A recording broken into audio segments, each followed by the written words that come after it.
Guys, we apologise for the audio. We had some technical issues, but it will sort itself, so keep with it. So apologies.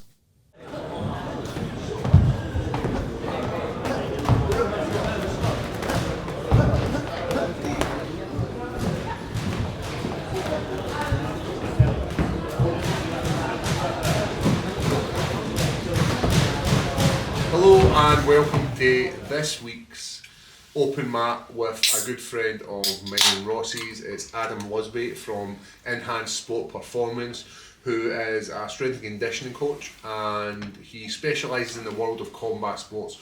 So Open Mat, we always bring you somebody who is into the world and can help you moving forward, and I do believe this is going to be a doozer of Open Mat. So Adam, thanks for your time, mate. It's alright, mate. You got the name wrong again, but we'll get there eventually. What did I say? Enhanced Sport Performance, Enhanced Sports Performance, but that's the closest you've ever been, so... That was good. That was better. It's better. We're getting there. Mate, I thought that was a fucking winner of Open. Nah, close. Lovely intro. Close. It was Lovely. good. It was good. Yeah, it's all downhill for you guys from here, isn't it? Nah, You're a big man on. I know. but you were one of the guests when we first came up with this idea of doing Open Mat. Because we originally wanted to be like combat sports, and we weren't just going to do it for the guys that are MMA fighters. We didn't want that because it's open mat, it should be open to anybody. And you were one of the guys who first went, right, Adam's going to be a guy, if you're watching this as a fan, you're going to find some interesting information, but if you're watching this as a up and coming combat sports athlete, you're going to get loads for it. And it's just these little bits of information that can make a huge difference to your overall performance, and that was what I noticed when I started working with you. Because how long have we worked together now? Shogun who I won, wasn't it? Nah, I think it was Shogun 2. Was it Shogun 2? You know one? Credits for Shogun 1? Nah, that was terrible performance. Just terrible judging. Terrible. Yeah, it was Shogun 2. That was how good. long was that? That was some fight, by the way. That was a while ago. So maybe 5 years? 4 Yeah, years? 4-5 years, something like that. Yeah. But it's been a while, and we've definitely seen huge improvements with regards to me as an athlete, actually physically looking in a much better condition. There's what we got, Shogun who are, move up, Shogun who are there. November 21. Wow. 2020, 4 years. 4 years now. Happy anniversary. But no, we've definitely seen improvements in my physical state, like how I actually look, but as well as performance-wise, we track all these numbers, be it through running, be it the lifting of the weights, the plyometrics, whatever it is, we've seen huge improvements. Yeah, absolutely. Like, it's always hard to does it translate to the octagon? Like, how do you know for a fact it translates to the octagon? It's very hard to prove that, because we've got our numbers, but what does it mean if you lift heavier? What does that mean for you in the octagon, really? But I think you can see from the performances where you managed to drag Jamal Hill down with ease and hold on to them, and it's definitely benefited you, in my opinion. I think people always say, "Oh, why don't I just do more technical training than S&C?" But realistically, you don't. If you're a professional athlete, you've got maybe 3-4 hours a week that you can put in to S&C, and if you do it properly, the differences are unbelievable. You'll feel it yourself. Which is a small commitment. Absolutely. I think people think it needs to be longer than that. It really doesn't. Like, we do 2 strength sessions. I know we're doing different stuff now because we're in a different kind of stage, but we'll do two strength sessions a week, and then maybe 3 or 2 kind of conditioning. So it's different for yourself, because obviously going down the middle, you've kind of got to worry about energy expenditure as well. We've kind of got to maybe put a little bit more in for you, but that's really all you need. Is maybe 4 to 5 sessions a week. I remember being over in Vegas, I think it was August. You hadn't long been working with Sean Clancy. Me, you and Sean went and done a S&C session, and it was short, it was quick, and Sean was like, that's not it. No, that's it, mate. That's it for today. And you can see, obviously, at the time he was maybe still only 20 years old, so he's wanting to go, but obviously. Yes, 90% of my games, or my job, is to hold athletes back from what they want to do, because you're all people who want to train as hard as fucking possible, but you shouldn't really be doing it all the time. Look at Hamza, for example, and I always bring up him as an example. You take a lot of shit on social media for the Hamza opinion. Fucking right, wasn't it? You were right, but that's obviously a big one. Hamza, that's a great example of this attitude doesn't always help you. No. And it can only be more damaging for him as he gets older. Absolutely, and it's not about toughness. Like, Hamza is fucking Hey, no, he's tough. hard as a nail. It's in the UFC, he must be It's tough. fucking hard as nail, so it's not about that, it's just eventually your body's going to break down, and if you don't listen to your body, then it's going to break down further, or the severity of your breakdowns are going to get worse and worse and worse and worse. And maybe you can get away with it when you're in your early 20s. You probably will be able to get away with it. But realistically, when you're late 20s, early 30s, there's not a fucking chance. Unless you're taking copious amounts of drugs. If you're on fucking steroids, and you can kind of get away with a lot of stuff. But obviously we're in the UFC, so we don't really have that luxury. So, yeah, you've got to be smart. How do you manage it? Because there's so many different facets when it comes to being an MMA athlete. You've got technical sessions, you've got these hard sessions, you've also got conditioning sessions, you've also got strength. There's a whole host of it. How do you manage it with all the different coaches and so that your athlete is, one, improving in the world of fitness, but also two, you're not putting them in a deeper hole? Aye. I think we're very fortunate in terms of like, we're higher level, so James Dillon's very, well, he's not easy to speak to. He doesn't chat a lot, but you can go and speak to him and ask him, and like, so I think the key thing is probably communication there. Like I always talk about pillars of performance, so like nutritionist, that's a pillar, S&C coach, head coach, your sparring partners, your mindset coach, they're all your pillars of performance, and in an ideal world, those pillars should be talking to each other at all times. And me, obviously, Lee talk a lot, and it really helps when you are able to talk to these other coaches and find out how's he feeling today, or how's he looking, or are we dropping the calories, or are we increasing the calories, because then that kind of dictates what I can do with you. So I think communication is a big massive thing. Obviously, you know about the timetable and setting out your timetable is huge. If you can have a timetable that's the same every single week, that's a massive, massive benefit, because then you know how to work your calories around it, then you know when to put your rest days in or your rest sessions, whatever it may be, and that's another massive thing as well. 100%. So I've got a bit of a two-parter for you. Is there resistance to the S&C coach? And my second part of the question is there a specific sport? Because you cover lots of sport, this isn't just MMA we're talking, you're working with boxers, you're working with footballers, and probably others I'm unaware of at the moment, but is there a specific sport that is resistant to S&C? And I've got a funny feeling I already know which sport you'll say. See, I'm going to say boxing. Aye, yeah. That's what I thought too, because it's just entrenched in old yeah, fashion. It's just so old school, man. They're still doing like 10Ks and all this shit like constantly. So it's definitely boxing. MMA is probably the best. Right, really? Yeah, well, in terms of combat sports, I'd say. Right. I thought you would say football is much more open. They just hung with the work ethic. Like how many times a week do you train? 11? Well, you do 3 days sometimes. Three a day. Well, I've seen you play 3. So if you compare that to a footballer, they're doing 1 a day, and it's like you can do another session at night. I know they play kind of week in, week out, right? But they can easily do a fucking mobility session or a something session, a rehab session, a prehab session at night. But it's just not in the culture for them to do it, so they don't do it. They complain about being tired a lot too. That's a big thing. Like he's played too many games, he's too tired. Like, you're a superstar athlete, and obviously PED use in football is so rampant. Yes. So they have the advantage of being able to use these things with no repercussions, really. And still, they are quite a complaining sport. Eh? Yeah. So like the S&C's all right, but I would just say they don't really train enough. Whereas like MMA is like the opposite, they probably train too much, do too much stuff. But boxing, yeah, it's just really old school. Muay Thai is the same, really, really old school. They just want to go fucking balls to the wall all the time. Yeah, were you seeing that over in? Yeah, because you're just back from. I was back from Thailand. I was a place called Bang Tao, which is kind of more western. So their S&C is really good over there, but you see it with a lot of Thai fighters. They're just fucking out running, and just doing mental shit. So again, they're going to break down eventually and get injured, 100%. But obviously their age is it's a much earlier start.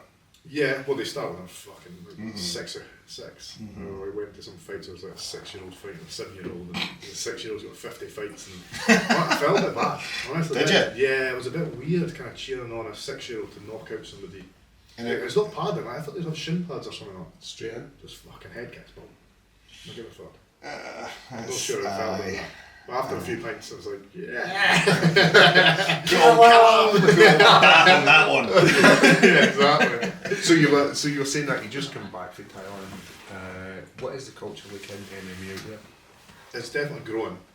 I feel like it's definitely a growing sport in places like Bang Tao and like you see Tiger Muay Thai now, what's called Tiger Muay Thai, they do a lot of MMA and stuff like that, so it's definitely growing. You're seeing a lot of big name fighters going across there, whether it's Volkanovski or when I was there, Ian Gary was there, Chris Curtis was there, Zhang was always there.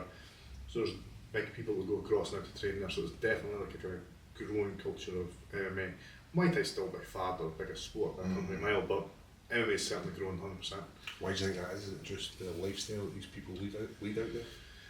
So why do you think MMA's growing? Or, no, I mean, why do you think more people are getting pulled to Thailand and places like Bangkok for the running of camps? Or I think obviously it's now got coaches there, right? It's now getting the infrastructure. Like, don't get me wrong, Thailand's a beautiful place, but it is still quite run down. It's a third world country. Yeah, the reality is, we're no shitting on it, mate. I'd love to go to Thailand, but it's a third world country. There's a lot of problems, eh? Yeah, you're walking past, like, you're going to Bangkok, which is an amazing facility, one of the best facilities I've been to, but you're walking past like fucking slums, like proper slums. Hello, sexy man. Yeah, exactly.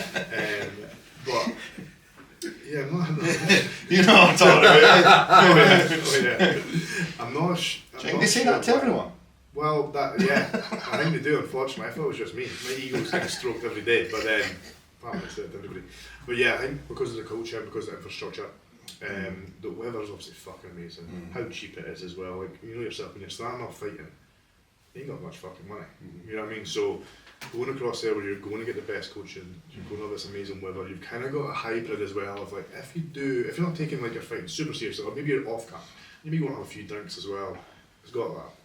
You've got massages. You've got all this good stuff. You can have a nice time. You can have a nice time. You can go out there for a month and you can. Exactly. And as a young man in your early 20s, it might be a place you would want to go. 100%. So I think that's why. That's why. But it's brilliant. I love it. I'll be definitely going back. Like, you see yourself out there more permanently, because you were there for quite a while. I was there for 3 months. That's a long time, mate. It is. It felt like about 2 weeks, but I think with my gym though, it's hard to get out there full time. And obviously I've got boys coming through like your Sean Clancy's and Sam Hickey and all that, and I wouldn't want to miss their kind of parts of their career. But I think I'll maybe do, I was saying this to Paul earlier, maybe 3 months and then come back, then go back for another 3 months and then do maybe 6 months out of the year out there. If I could, that's what I'd do. And that's like, well, why? Because you can do most of your coaching online. 100%. But like you say, you're still wanting to be physically seeing Paul, seeing Sean, you've still got to see these people. So well, like, I wasn't worried when I was going away because I was like, obviously Paul had a big fight coming up, and I was like, how's it going to look? How's the numbers going to look? Like you're really disciplined, so I can kind of get away with it with you. Like you just train hard anyway. You know what I mean? For some of my fighters, and maybe some of them that are certainly starting off with their S&C, it's not going to be beneficial for them. Like it is usually better for them training with a coach than it is training off of like an app. So you feel better if you're there physically? Yeah, you feel a bit like, should be there. You know what I mean? Especially the conditioning. Like, you know how fucking hard some of the conditioning sessions are. Sometimes you need somebody to motivate you. 100%. And as well as that, it can be just to see, right, I know he can lift heavier. And sometimes fighters, athletes want to stay in these safe zones and they don't want to do progressive overload. Because with progressive overload you end up with DOMs, you end up with putting yourself in a little bit of a deficit with regards to recovery. And potential injury if you're not doing it right. Yeah, if you're not doing it right, yeah. So it's good to have a guy there, but I get what you're meaning. With, I'm a little bit older, I've been there, I've done it, we've worked together for a long time, we've got a good way of communicating, we've got a good way of tracking as well. But it also says a lot about you. You could just take the young guy's money. Oh, aye. You could, like, with it being, you could just take, this is what you do, mate, send me can do it through the app, I've got the app as well, like, just fill in your numbers and phone you back next week. There's plenty of coaches out there doing that, mate, so it says a lot about your own integrity that you're not prepared to do that to young guys. No. Or anyone, not just young guys, but it would be, you're in a position where it would be easy for you to take advantage of people when you're not prepared to do it. Absolutely not. Like, and there's lots of would. I'd probably leave a lot of money on the table, but it's not, you would feel like a fucking dick. You know what I mean? You really would. But then when it comes to your brand and you as a coach, then if your athletes are not producing the outcomes, be it in fights, then it's only going to look bad on a couple of people. It's like when we spoke about, if I miss weight as a fighter, who's that on? Like Lee. It's on my nutritionist. If I don't perform or I gas, then who's that on? It's on my conditioning guys. Right, no matter what fight is, I'm bricking it. My guy gasses out. Like, especially when you've got an extremely hard weight cut. You know what I mean? Because that can affect your gas tank. Like, drastically. But people don't think about that. People No. are just like, well, he looked weak. Yeah. And the first thing they go to would be, well, it has to be conditioned. My biggest worry is people gas maybe like in the third round, because like I feel like, see if you gas in the first round, that's a cut issue. Like, you're fit enough. We know that you're fit enough to do one round. You know what I mean? If you're gassing in the third round, then it might actually be a conditioning issue. Because I had a fighter fucked up his cut completely. He was boxer. He gassed out in the third round. Like, he's doing 10 rounds. You can definitely do 3. You know what I mean? So that's definitely a cut issue. But yeah, like you say, if you go a little bit longer and then you're gassing out, that's a me. I take that. How do you manage that as well? Because your job, as we said, it's about how do you manage this time? How do you manage that? How do you manage the weight cut? At what point do you have to step in and say, right, there's going to be a performance hindrance here, so let's not, because vast majority of combat sports, they're all about weight making, and the last thing you want to do is tarnish your name with this. So at what point how do you manage that? I fucking try and get them to get a nutritionist as soon as possible. Like, I think when I came in with yourself, like, we were a light heavyweight, so like I always wanted to get a nutritionist, but the cut it's not that much of an issue. Like, No. we've been around about to know how to do like 3K cut, you know what I mean? Piece of piss. But when you're dealing with big massive cuts, I always want my guys, we need a nutritionist on board, 100%, because like we've said before, like eating for performance is completely different than just eating clean. Like, oh, I'm eating clean, but that's not eating for performance. So yeah, it's healthy, but are you fueling yourself for that session? And if you're not, then the numbers aren't going to be the best, so then my session's not going to be the best, and you know what I mean, it's a knock-on effect. So always wanting, if you can, get a fucking nutritionist as soon as possible. And that's why we went to Big Lee. It made a huge difference. Yeah. Like some of the things that we started working together, the improvements in the areas we moved into. So we were running camps ourselves, and I'd have kept running a camp myself if I didn't get a phone call for you after we ran our first camp ourselves, and you went, you need to fucking sort your life out. I remember the phone call, and I was like, you're right, you're right. But you are a person that you have to be very direct with. Like, if Lee wasn't as direct with you as he is, and we've all been there and seen a couple of, it's like, you are that type of person who does need just told straight, look, you have to do this. And if a person isn't capable of doing that, then one, they probably didn't really give a fuck about you anyway. And two, if they're a professional, that's what they have to do. 100%. Like, I remember being in that phone call as well, because I remember thinking, am I overstepping the mark here? Like, I mean, I'm not the head coach or anything, but we didn't even have a head coach. But like, I'm just a fucking S&C coach. But I was like, nah, it needs to be said, because I'd feel bad if it wasn't said. Again, that like, comes down to your integrity. Yeah, I was just like, it just needs to be said. And at least then, if I said it to you and you were like, no, I'm going to fucking, because I think your plan was to, so you don't get a camper van. You're going to get a camper van. This was chaos. I didn't know this. We had moved camp, and we run a camp on our own, and it was a good camp. But it wasn't a great camp. No, it can never be a good camp if you're not got a head coach. Yeah, we didn't have a head coach. We didn't have the bodies. Facilities weren't great, but we made do with what we had, because it was very short notice. And you made that phone call, and I was like, oh, well, I'm just going to get a camper van. I'm going to sleep in my camper van, and I'm going to train at set gyms, set days of the week, and then I'll drive home and I'll do this. And you must have come off that fucking phone call and all these conversations we were having, because we were working every single week. We were doing a Tuesday and Thursday every single week, having loads of conversations. And you must have been like, this guy's he's full of washers. He's lost it. And also I was thinking, like, the knock-on effect of that, like the stress that's going to put on you, your relationship, your family. I was thinking, this is not going to end well. Like, I was like, this is not a good idea. Before we started our next camp, got a phone call from him, and it was like, you sitting down. If you know, you should be. And you basically you read me the riot act, but see, as soon as you said that, I was like, you're right. And you were like, hit up higher level, fucking go up there with your tail between your legs. Yep. Say your sorries. Do. Well, I remember you texted me take your medicine, actually. Take your medicine. And it made a huge difference, and it made, like, moving forward, regardless of what my record says, like we are fighting the best in the world. We're making money, and we're making huge improvements, and I'm much happier. So, the numbers with regards to wins and losses is not the way we want it, but everyone else is. No one remembers it anyway. Everyone else is amazing. Oh, it's been great. And I think the reason, I don't know, why was I in higher level? Was I in the higher level for Stevie? I think you were. I think you started working with Yeah, Stevie. it was Stevie there. So I remember just walking into higher level and like seeing the way it's ran, seeing James coaching, and I was like, I've been fortunate enough to be in a lot of gyms with boxers and MMA fighters and that, and I was just remember, this is class. Well, you to just put it bluntly, you were unpopular in other gym. And I'm a popular guy. Aye, we liked you, but there was problems in another gym. Yeah, and I just knew like the other gym, it just wasn't getting coached the way it should. There was a different mindset in another gym. That's all. It's not to put the boot into it or anything like that, but it was a less open-minded approach. A less all professional approach, in my opinion. Aye. So yeah, when I saw James coaching, I was like, this guy's the boy. So that's why I suggested it. Because like Scottish MMA is still a bit behind.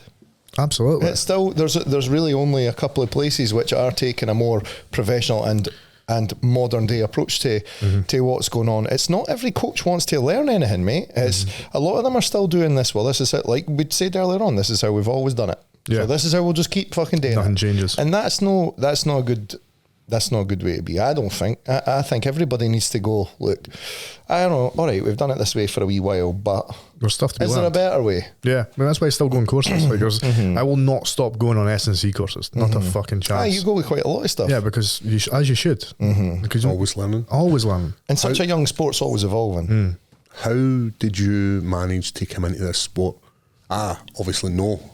But for the people out there People who don't know. For the people that don't know and the people that maybe have got an idea that this is the world they want to be in, what's the hurdles? What's it like? How did you manage to get so ingrained into the culture of MMA combat sports in Scotland? I think I would love to say it was all planned and like I had this master plan. Realistically, I was working in the jail. That's where I met Ross actually. You must get caught, So boss. can I just put a wee caveat in this? Just a little footnote. We were in the hot tub one day and you made a comment and it was just, we were in there, so it was me, my sports psychologist, and you'd made a comment when I was in jail. Oh, I do it all the time. And he thought Adam was... Aye. Is Adam an ex-con? Is that how? And I was like, no, he used to be a prison guard. I've done that a few times. When I was in the jail and people just look at me like, I actually thought you were a policeman when I met you. did you? Aye, because That's you insulting. But okay. you kind of conducted yourself with that, and Yeah. then when you said, "Oh, I used to be a guard," Screw, made sense. I was like, "Aye, he seems that cunt. Turn the power off." That's it. That's me. Aye, so it was a screw. And then my brother, who is a teacher, but he does like obviously boxing coaching, just messaged me just to see if I wanted to train some of the boys, just show them the lifts. So I showed them the main free lifts and just snowballed from there. But I think like I was very fortunate. I've always been into combat sports. Number one sport's been MMA, followed by boxing, but that does help. Definitely helps because you can understand what they're kind of going through or going through. Sorry. It's easy to have conversations with them. It does definitely help. It gets you more of a buy-in with the athlete. Got to trust that you know what you're talking about. Yeah, so. 100%. And because I loved the sport, it made it easier for me to learn about strength and conditioning for MMA and for boxing and stuff like that. So, and then I just kind of snowballed from there. I've decided to train 2 people for free because I knew like they were kind of like influencers in Dundee, where it would be Paul Keane for boxing and Scott Malone for MMA. And I knew that would bring me people because people would be like, oh, who's Scott Malone training? Oh, he trains with that guy. So, and that's how it just worked from there. And then I can't remember how I got yourself. Well, Scott Malone had been working with you and had been coming down to the gym, getting sparring. Me and you had spoke previously just about, because you were asking me about numbers. It was like 5k time or something then. You had a good 5k. Aye, I have like... Me too. My thing's running. You love and running, man. And it's one of the things that you have to try and rein me in all the time with. And you said, what is your 5k time? And I told you. And then we had a conversation. I don't know if you remember. And it was like, well, remember, Paul, you're not running 5k. Aye, you're fighting. You're fighting. Aye. So, because I was like, I can bring it down further. And you're like, what's the point of bringing it down? Surely if we steer you into this direction, then it's going to be better. And then from that, we then started messaging more. And then it was, I think the first kind of massive thing you introduced to me was plyometrics. Because it's an area I had never really used. It's an area I remember doing a little bit of it when I went to the UFC PI and not really giving it any thought, but you actually broke it down and explained to me what the reason for the plyometrics was, and then it made a huge difference to my explosive power over the next few months, and then from that we then started working. So it was, for me, it was the introduction of plyometrics. Plyometrics, yeah, because they're fucking massive, man. And a lot of people probably don't know that. If you want to give them a wee background. Yeah, so on it. I think what you said there is how you break it down to an athlete is super, super important. So like how I'll speak to you might be completely different to how I speak to another athlete, but you need them to understand why they're doing what they're doing. For you need to know the whys. A lot of athletes don't give a fuck, right? Stevie Ray, for example, he doesn't care. Just tell him what to do. Just tell him what to do, and he'll fucking do it. Whereas you, like, Adam, why are we doing this? What does this do? So plyometrics is jump training. And jump training, what it does, it basically allows us to be more explosive and quicker. If you're a boxer, maybe in and out the pocket, getting out in and out the pocket quicker. Your shots for and double legs, if you're an MMA fighter, will be quicker, because you can just produce force faster, essentially. And that's what we're going for. And it's all about the ankle joint. And also there's prevention of injury as well from the ankle joint as well, but mainly we're talking about that fast twitch, that twitchiness that we're trying to improve on, and that's what plyometrics do. So they're fucking huge. If you're not doing plyometrics, you should be. Is a lot of guys not?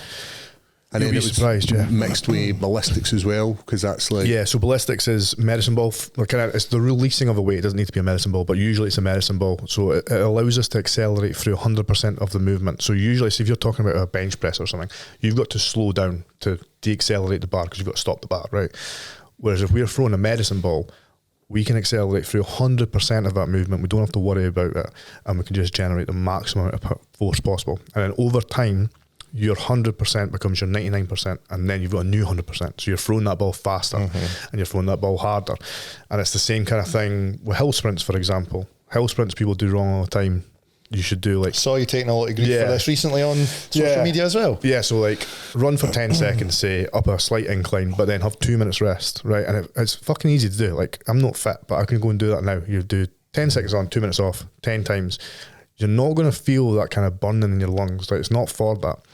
What it's for is pushing the envelope of your power. Again, your 100% becomes your 90%, and then you push, and then you've got a new 100%. And then that's what it's all about. But people nowadays think they need to be tired. So plyometrics doesn't get you that tired if you're doing it correctly, because you should be having a lot of rest time. Ballistics, the same, not very tiring. Sprinting, if you're doing it like that, hill sprints, not very tiring, and people are like, oh, what's this fucking for? Like, why is this not hard? If it's not hard, it's not good. And that's not really the case. You know what I mean? There's no more nuance to it than that. It's funny when I think back to, I remember me and you used to go and do sprints at the park, and it was sprint up, jog back, sprint up, jog back, and I think we would do 3 5-minute rounds and count how many sprints you could get in and see now, and then we'd go and spar. That's not made up, mate. That's 100% true. And we had no idea, and this is what our coach was telling us to do. But then, like, and if your captain's telling you to do that, then you do it, right? Yeah, but then to be fair to your coach, like, oh, cardio was through the roof, but like even mine was all right. Yeah. He shouldn't know that. Like, he's the head coach. His job is an S&C coach. They're completely different roles. You know what I mean? The mistake is thinking that you do know that. Like, thinking that the head coach, I could do it because I'm the head coach. The head coach should be delegating to someone else. It'd be like me trying to take a fucking striking session. What the fuck do I know? You know what I mean? It's a fair way to put it. It'll get you genuinely fit doing that kind of stuff, don't get me wrong, but when you get to like the higher levels, you need to personalize it a lot more, and to get those kind of extra few percentages, which is what we're talking about in the UFC. We're talking about improving 1%. Then it definitely needs to be more structured, more controlled, and you're not just go, oh, I'm fighting 3 5s, or let's just fucking run for 3 5s with 60 seconds rest. It doesn't work like that. Wish it did. And that makes more sense as to why you felt guilty almost for being away, because you're saying the amount of personalisation, even to get 1%, like if you're away in Thailand trying to do that online, you kind of get that relationship built up. Even it's hard. It's definitely hard. And like, if you, maybe someone like Steck, so Stephen Clancy Jr. He just now is in a strength block and will be for the foreseeable future. And he could just do general strength training with me, and he'll get stronger. It'll make him much, much better. But eventually he's going to hit a point where we need to change it up. We need to do something more personalised for Stephen to make him hit the next level, or he's just going to plateau. Does his age play a factor in that? And obviously he's 18, 19? 19, right? Yep. 19 now, is he? So obviously he's not going to be in a muscular frame yet. No, yeah, so he's still growing. The adaptation of your training there must be big. Yeah, it's like, again, he can do anything and he'll get stronger because he's just fucking growing. Because he's that age, But we're trying to maximise it as much as we can. That's why I don't like I don't like it, but it's for boxers, they've got like seasons, amateur seasons, right? So if you're 16 and you're trying to make weight all the time, like, it's not very good for your development, I don't think, because you're constantly trying to kind of cut weight, and I don't think that's good for a young person. I think they should just grow to their size, and then kind of, if you want to be doing professional stuff, cutting weight from there. I don't think amateurs should be cutting too much weight, to be honest. Is there an exercise? I know one of mine's that I think just produces the biggest yield for me. But is there an exercise for MMA athletes that you think this is the guy? This is what you should be doing. Everybody. Want me to guess before you say it? Go for it. Assault bike. Conditioning, yeah, conditioning assault bike, 100%. And I've said it a million times before, but I'll say it again. There's no chance of getting injured on an assault bike, right? If we go and do sprints now, well, we did it in fucking Vegas. Mine, I pulled my hamstring, right? We're doing sprints, and you're not a sprinter, and you're not sprinting well. If you go max, you'll fucking pull your hamstring, right? If you do max, you could take a year off of assault bike. If you go and do it max, you're not going to injure yourself, right? So you can produce max amount of power. There's no technique involved. You've got like the screen there telling you how much you produce, how much power you can produce. So it's very easy to track if you're improving or not improving. It's fucking brilliant. But what's the phrase you use? You're just guessing. If you're not assessing, you're guessing. What ratios would you be doing that for? Like for guys that are listening, what ratios would you be trying to hit these? Right. So let's just try and. So the hardest one, let's just try and kill people out there. Right. The hardest one to do, which doesn't sound hard, is 30 seconds on, 3 minutes off, 30 seconds on 4 times. Now. There's two, I'll give you two. There's that variant, you can do that 4 times, or you can do 30 seconds on. 1 second, why are you giving them 3 minutes? No, trust me, it's harder than the 1 minute off. Is it? Yeah, mate. Because the lactic builds up in your legs. It's because you can go maximally again and you'll spew. And everybody that does that, or everyone that hears that, will just be like, 3 minutes off. I mean, you're doing it to me. Easy. You were like, you're going to be sick on the second one. I was like, no, I'm not. 3 minutes is ages. Even I can do that. And then, so that one, do that. Or you can do, if you've not got time, 30 seconds on, 1 minute off, 30 seconds on. But it's you've got to go max. Like if you're just pacing yourself, it's going to be easy. I think were we hitting 85% that last one? Yeah. So that's a for really the good minute on. That's really good to be hitting that kind of power endurance. So what I'll do is I'll track how high we get the power. Say we just for number's sake 2,000 watts, right? And then I'll see at the end of those 30 seconds what we're at now. If we're at 1,000 watts and we know we've dropped 50% power there, that's not the best, right? We need to be pushing that, and that's the kind of 2 ways you kind of look at that. But yeah, that's a really tough one if someone wants to go and try that.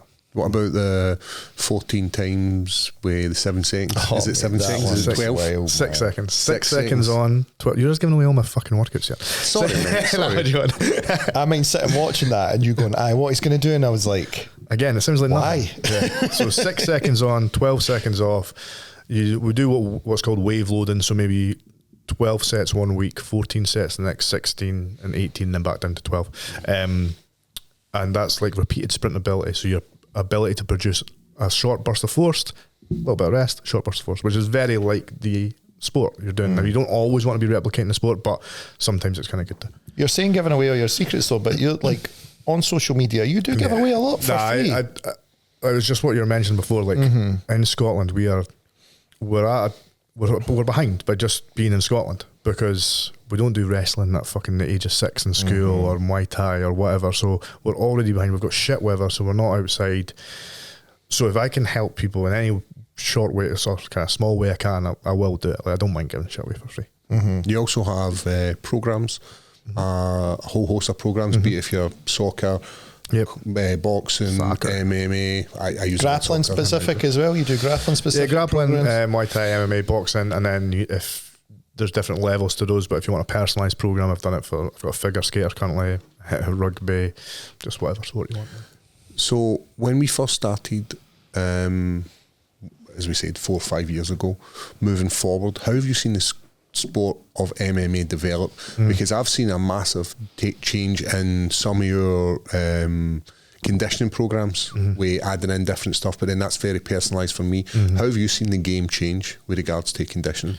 I think the UFC PI has been a massive game changer for a lot of athletes because now everyone in the UFC has got access to that and they should be using it as much as they can. So that's a massive thing. I think tailoring your conditioning to your game plan is quite important. Like maybe a little bit easier for us because we know like what your goals kind of are now. We know how you want to fight for the most part. But yeah, taking into consider game plan, taking into consideration your opponent. What's your opponent want to do? Well, if he's a wrestler and we're going to be wrestling a lot, that's a lot of fucking lactic acid built up. So how are we going to deal with that? Well, we better get good at buffering lactic acid. So it's a good thing we didn't, because we didn't fucking need it.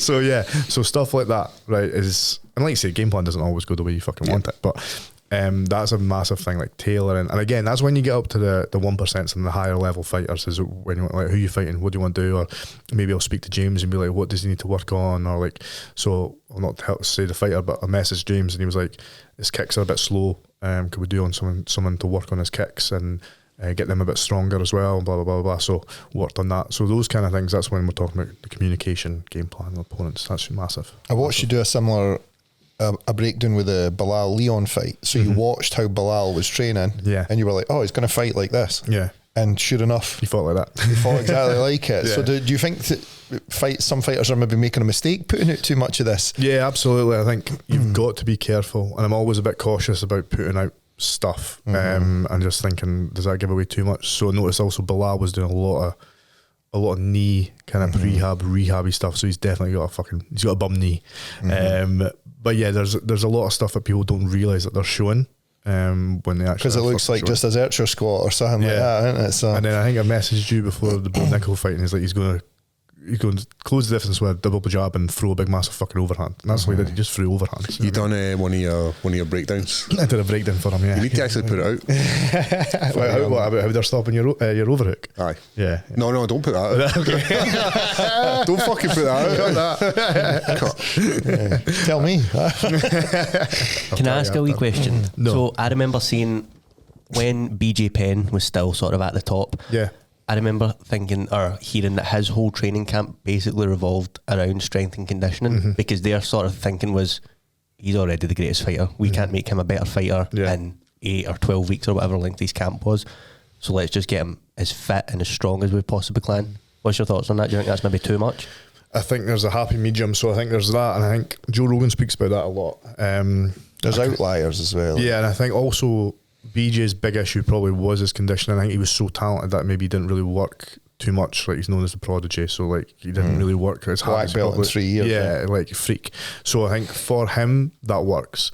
Like for some people, not sparring works. You know, I think there's always a happy medium. Likewise, I'm not like all for science. I think you need a little bit of old school grindy and let's just fucking go for it training. I think there's a balance there, and I think it'd be the same with that kind of stuff. I think you probably need a bit of both. You know what I mean?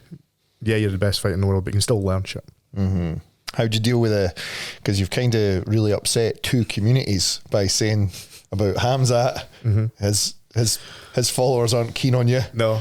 And Tyson Fury, his followers are not keen on you either. No. So Look, Tyson Fury's S&C is fucking shit, and Hamzat was fucking shit. Hamzat is now much better, and like again, I've been proven right with the Hamzat stuff, so I'm happy. But some of these are millions of views and literally thousands of comments, and some of them saying they're going to kill you. Yeah. Fucking bring it.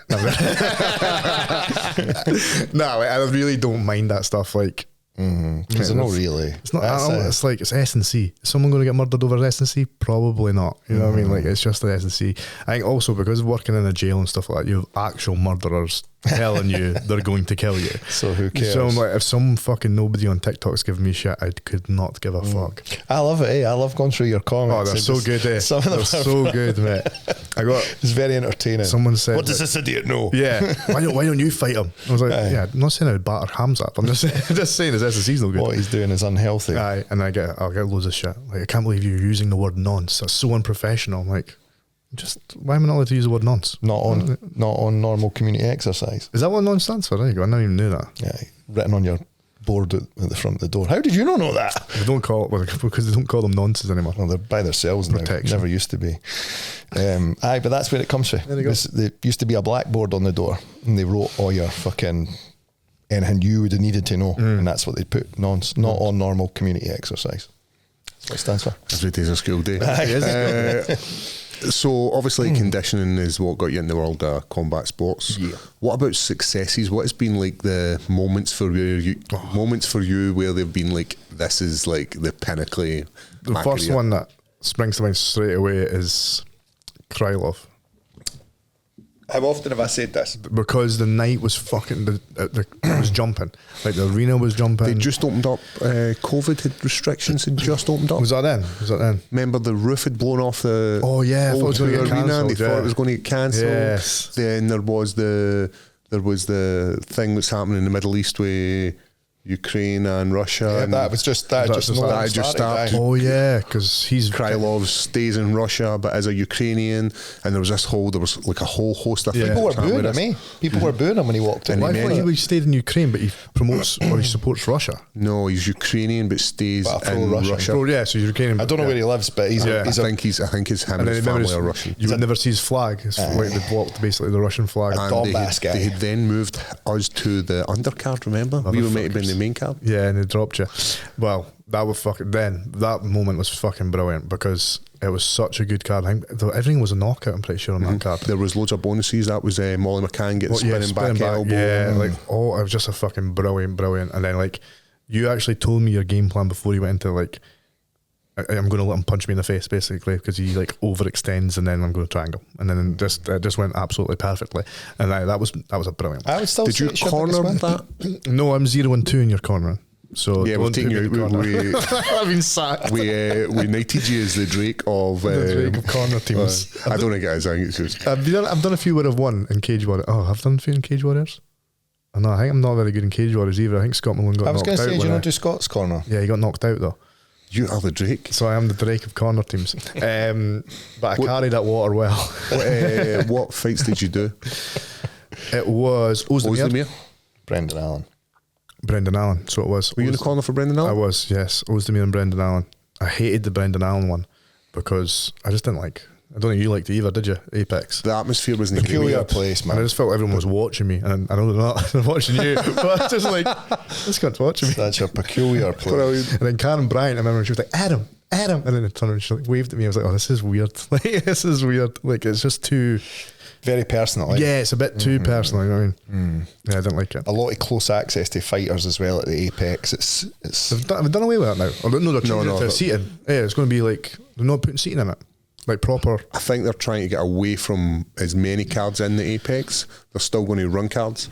But back to your successes, like these kind of moments. So London, why London was was a big one. why was that for you? I think it was just a perfect night. It was just a perfect night. Like I said, the card was brilliant. You won in spectacular fashion.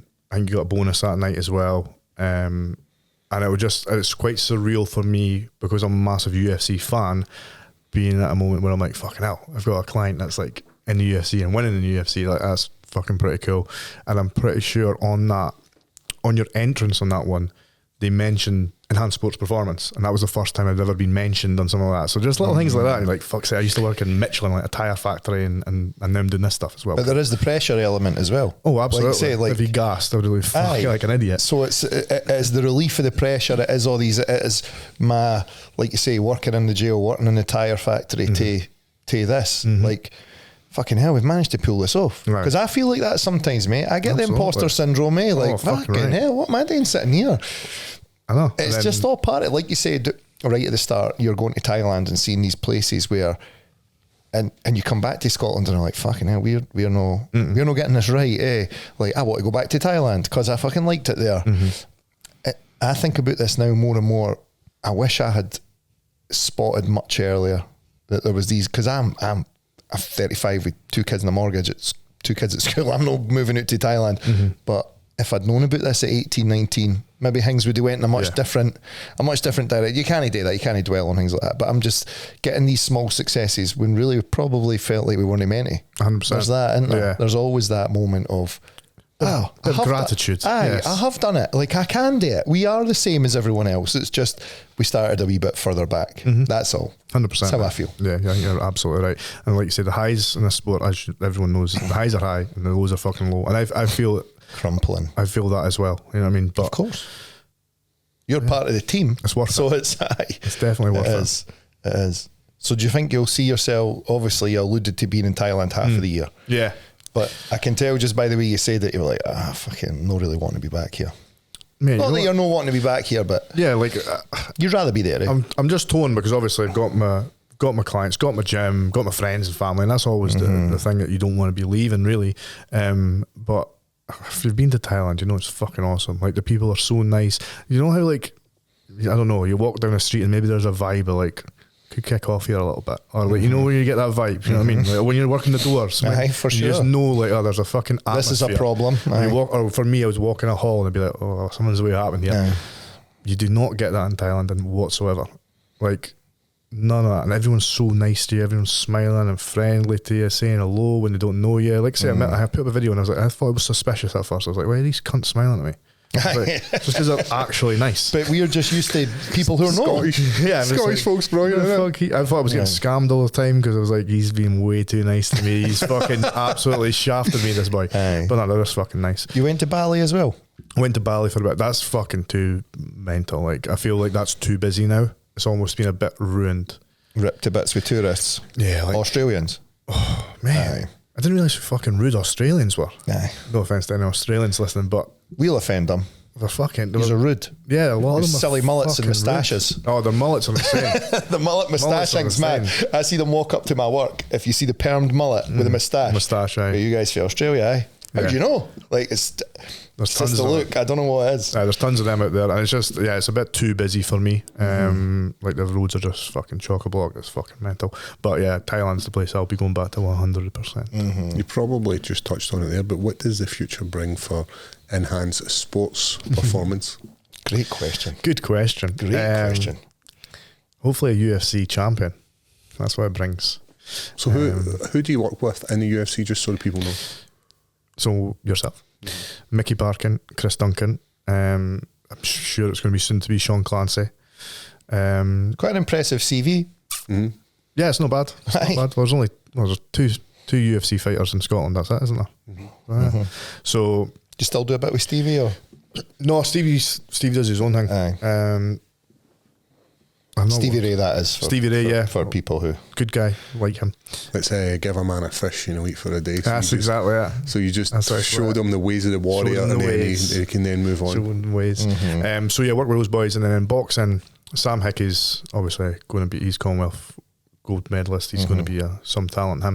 Him. So yeah, but for the future, I'm hoping someone gets a massive title. That'd be awesome. Maybe do another corner. That'd be cool. That winning. Though we need to win. Otherwise, I'm going to be the jinx again. You'd obviously cornered Stevie to get to the £1 million final. I never as well. cornered. I wasn't cornering him. Not cornered him. Oh yeah, you were yeah. coach. You had, Yeah, sorry, you it was was his S&C conditions coach for that, which yeah. is pretty amazing. That was pretty to cool. corner Stevie Ray. Yes. Not corner. I'm using it wrong. To coach Stevie Ray conditioning wise. Yes. To get to the final of the PFL £1 million tournament, beat Pettis twice. Beat Pettis twice. It was just a shame that he was up against a guy who was clearly roided out his fucking head. So I was in his corner for that. Were you in the corner? Yeah. Oh my god! How massive up was that this guy's fight? back was Oh, huge. his back Man. was fuck. What's his name? Oliver. It's Canadian boy, isn't he? French Canadian boy. They've got a Olivier Aubin-Mercier. Oh, thank. Yeah. OBM. But he's That what they call him. did he win it twice and retire? He's Aye. just Aye, he's been there. And that's what you want to do. It's what they all do. They win it a couple of times and then they just do the And commentary. then, well, the guy who was the first guy who did it? Oh, mate, we've What's talked his about name? him before. Tattooed Irish American guy. Yeah, and he had a Sean. Sean O'Connell. Sean- No, Something like that. It is It's, something like that, it's an aye. Irish as fuck name. let's Google that. He's shit. a cool guy. He's had some mad fights in, mate. Pure But I think, slugfest. see, like, He lost his light first heavyweight. fight. He fought at middleweight and then went up to light heavyweight. and he was like 3-6 in the UFC or something, and then he just like, fuck this, I'm gonna win £1 million, and Twice.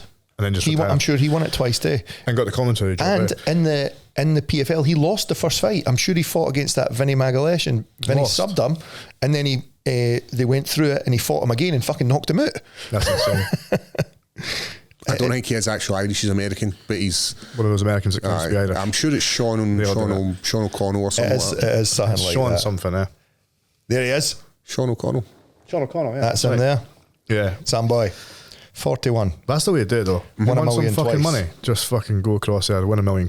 So I Sell off. obviously Conor Stevie. into Scott- that. yeah, sorry, Conor you had, Stevie for that. You had worked with Sean as he was getting ready for his his 50,000 tournament. He obviously never wasn't in the tournament. Yeah, he wasn't in the but he tournament. was, Yeah, I worked like, with him for you that. still worked with him. Yeah, and then Sam Hickey for Commonwealth Gold, Yep. worked with him for that. He's got something big coming up. Well, he's just signed pro. He's already had one pro fight. He's got another one. I don't know if I'm allowed to say when, but in next year he's got another pro Yeah. fight coming out. But yeah, he's some boy. He's some talented kid. That. So yeah, big things in the future. And then with the gym as well, obviously I wouldn't mind opening a gym up I always get asked to open one up like around here. You know what I mean, the central belt. And I don't know what's happened to the place next door to Higher Level. I mean, there was a fire. But I don't know what the script is with that unit, because I wouldn't mind taking on that unit. That caught fire after a grow went wrong. It did. Ross's grow went wrong. Hey, it was nothing to do with me. I went in there to try and buy watermelons, believe it or not. Did you actually? Aye, because it was like a Polish vegetable shop. But they all looked at you as like you were suspiciously. Aye, I went in to try and buy fruit, and I was like, hello, and they were just like, you know, when they're like stacking stuff, and see when you watch an old Western film and the piano player stops and somebody walks in, that's what it was like. I was like, oh, see you later. And then about 2 nights later, it went on fire. It's fucking mental. Aye, so like somewhere like that, maybe take over somewhere in the central belt. But yeah, that's what it'd be handy for the gym, eh? Oh, it'd be good, because obviously you've got quite a collection of guys now at Higher Level. Yeah, I've got a few guys there, and that's kind of taken off as the main spot for MMA in Scotland, really. But now, if you want to be a professional MMA fighter at a higher level, you go to Higher Level. It's as simple as that. So, good bit of advice there. Any other advice for amateurs and pros wanting to move forward in any combat sports, be it MMA or boxing? And a wee nugget for the young guys, mate. They need a wee something. Creatine is essential. Make sure you're having your creatine. It's not going to put too much water weight on you. So get your creatine in. Plan your week, like I've said. Compound lifts, plyometrics and ballistics will get you really far. And sprints, do 2-to-1 ratio for sprints. So if you're doing 3 conditioning sessions a week, you should be doing 2 sprints for 1 long run, essentially. And yeah, plan your week out. It's massive. And get many of those pillars of performance in as you possibly can. Obviously, everyone starting out can't get a fucking nutritionist, S&C coach. It'd be fucking way too expensive. But as much as you can, you can like get stuff off my fucking Instagram for free. Or Lee puts up really good stuff. Lee Rickards puts up really good stuff on nutrition all the time. Go and learn about these other components of the sport. You've not got to be a professional in them, but you've got to know a little bit about them, and that'll take you a long way until you can get a professional in. One thing I did notice was when I started to what it is now, when I started being an amateur was being an amateur. Now, when you've got amateurs who live by the sword, man. They're like pros. That's true. They live in the gym. They're working with some of the best conditioning guys. They're working with nutritionists. So amateurs now are not actual amateurs. They're just living. They're living that banner. They're living their life like a pro. Like we use Steg or Stephen. He's a prime example. He is an amateur, but he lives by the code of a pro. He looks after himself. He does his conditioning. He does his nutrition. He also does his full-time training, where he's training 2 to 3 times a day. So that's one of the things I would like to add. Like if you are an amateur and you're making that as an excuse not to train hard, then you're already automatically you're on the back foot. You're at a disadvantage 100%. You're completely right. And I would like to say, like, also all year round. Like, yeah, obviously you've just fought, so we're taking a bit of downtime. You're still doing your lifting. You know what I mean? You have massive peaks and then you come down a little bit and then you have another massive peak again. That's how it should be, but you shouldn't be off for like 4 weeks doing fuck all, not in the gym. That doesn't happen anymore. But that used to happen. Like S&C used to do it just for 10 weeks before you fight. Just and then blocks. 10 weeks before you fight again. But if you were to say that about technical, I can only do it 10 weeks before I'm away to fight, well, that's fucking stupid. That's because it is fucking stupid. It's the same with S&C. You should be doing it year round, essentially. And like I say, it gets harder and easier depending on where you are in camp, but year round you're an athlete.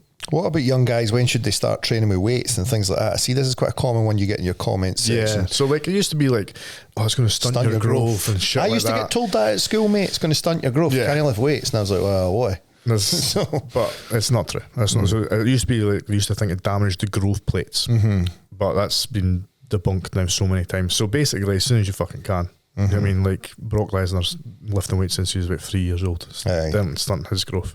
No, it's fine. One of the things moving forward with regards to the evidence is saying that kids should be experiencing all different sports, and quite a lot of the kids are missing out on these plyometrics experiences that we did as kids.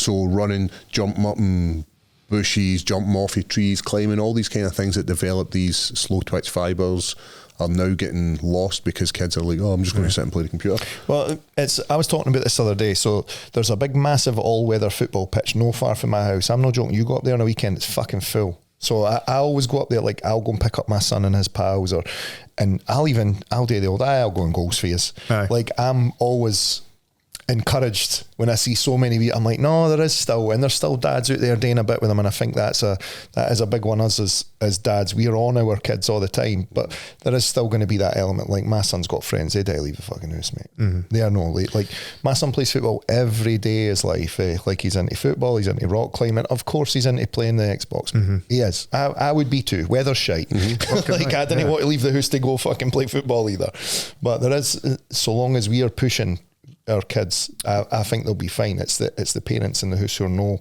are just like, oh, you just want to sit there and play the PS5. Cool, man, I don't give a fuck. I'm scrolling on TikTok anyway. Yeah, just they're the real problem. yeah, it's going to be hard to get a balance when like all this even more stuff with VR becomes way more. Right. You know what I mean? It's been really hard to get them out there. But To be fair, mate, you played boxing VR. It's hard. it's hard. This imaginary man could smash me. it's not yet. I'm not losing to this guy in mine house.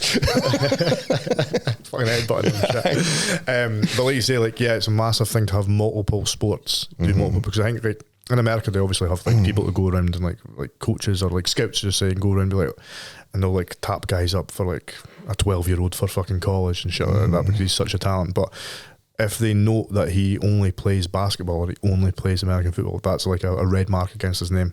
They don't want that, which you would think would be the opposite. You think they would want as much time doing the sport as possible, but you want these other things because you get like whatever it may be, hand-eye coordination is slightly different, you get balance in different sports and all these kind of things. Or a more balanced human. Yeah, well, that's not in burnout. Like if you do something, the same thing for 20 years and you're, you know what I mean, you'll be, I can't be fucked doing this anymore. You know what I mean? Whereas if you've done multiple things your whole life, then it's going to keep you more engaged. So definitely. Where can people hit you up? Hit me up with Enhanced Sports Performance on Instagram or on TikTok. We will fire all TikTok's these the one. things. TikTok's the one, yeah. Lee's just commented on a photo of you that I've put up saying, ask him how many monster cans are in his car. So now 0, because it was that bad that Dylan Took was like, that's fucking disgusting. And when Dylan Took saying someone's bad, it was fucking bad, right? So he helped me get rid of all the monster cans because I would just have one and chuck it in like the footwell. There must have been about 15 or 20. So that's quite is Lee, did Lee just grass you in there? Lee's a grass, pass on. Lee is a grass, that's an absolute fact. One thing you like is a grass, mate. Very important to your old lifestyle. Old lifestyle. Where about I? Doing there? So they can hit you up on Instagram. There's loads of videos on there if you're looking to kind of add these into your weekly routine. There's also so much free advice. It's your programs as well, as programs, we spoke about. Black Friday sale on currently if you want a wee cheeky Black Friday offer. I know it's not Black Friday, but it was. Run them. I'll run them for another week just for this podcast. Aye, so if you want programs, you get it from there as well. Brilliant. Link in the bio. Listen, I really appreciate your time. Always a great conversation with Adam. And hit them up. We'll put the links in the bio. And as always, keep it high. Thank you.